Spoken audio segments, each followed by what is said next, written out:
Are you wondering why Kion wasn't in The Lion King 2? This movie from 1998 introduced Simba's daughter Kiara, and the entire movie was around her since she was a little cub to her teenage years. 17 years later, Disney introduced TV series The Lion Guard, and within Kiara's younger brother Kion, the fierce leader of the Lion Guard and one of the most powerful lions of his time.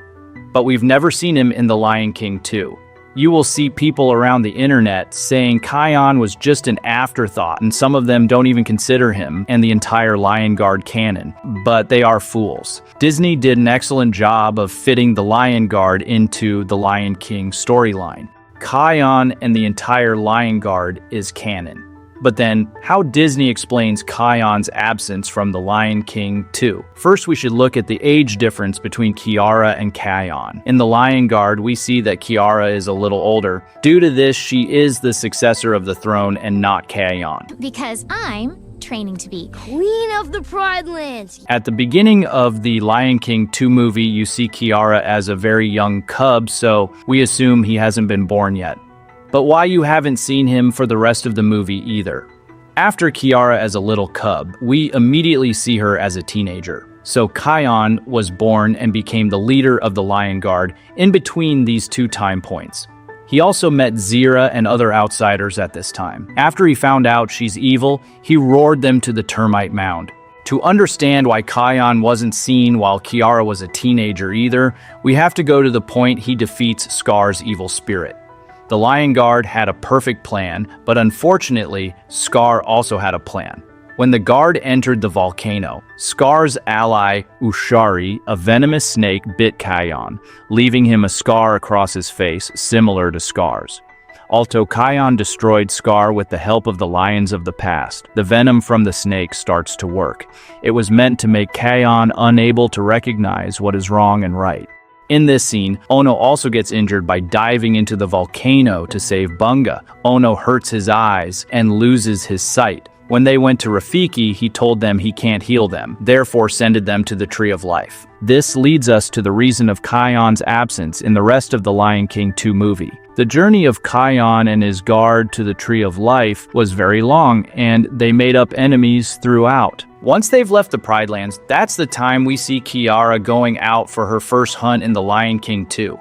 Ono was healed quickly, but Kion needed much more time. The enemies they made up complicated it even more. Therefore, the Guard stayed at the Tree of Life longer than they expected. Kion also meets the spirit of Askari, the leader of the first Lion Guard, who teaches him everything about the roar and how he can truly master it. Then Kion uses it to send the enemies away. While their stay at the Tree of Life, he starts to like Rani, the future queen of the tree. But why we haven't heard anything about the Tree of Life in the movie?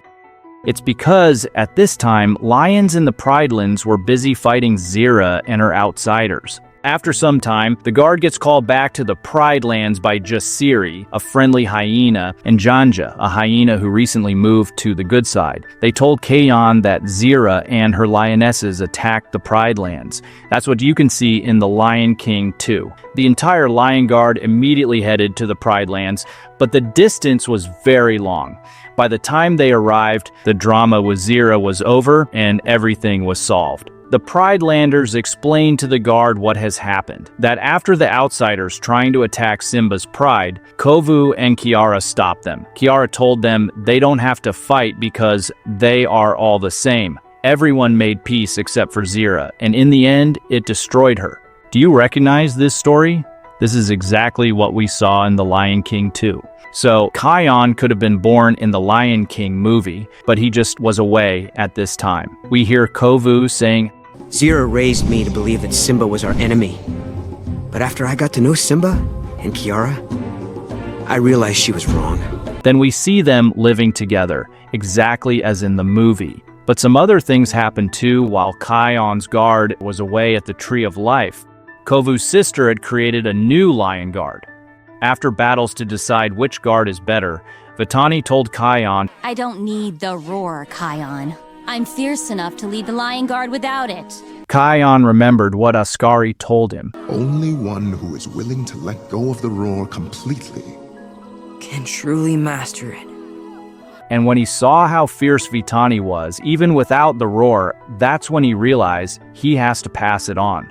Ascari saw this as a sign Kion had completely mastered the roar, so he gave him the roar back to use it at the Tree of Life. Kion's guard returned to the Tree of Life, so this means they were in the Pride Lands for a short time. Kion became the king of the Tree of Life, ruling with his mate Queen Rani. So there you have it. This is the whole explanation why Kion was missing from The Lion King 2. Long live the king.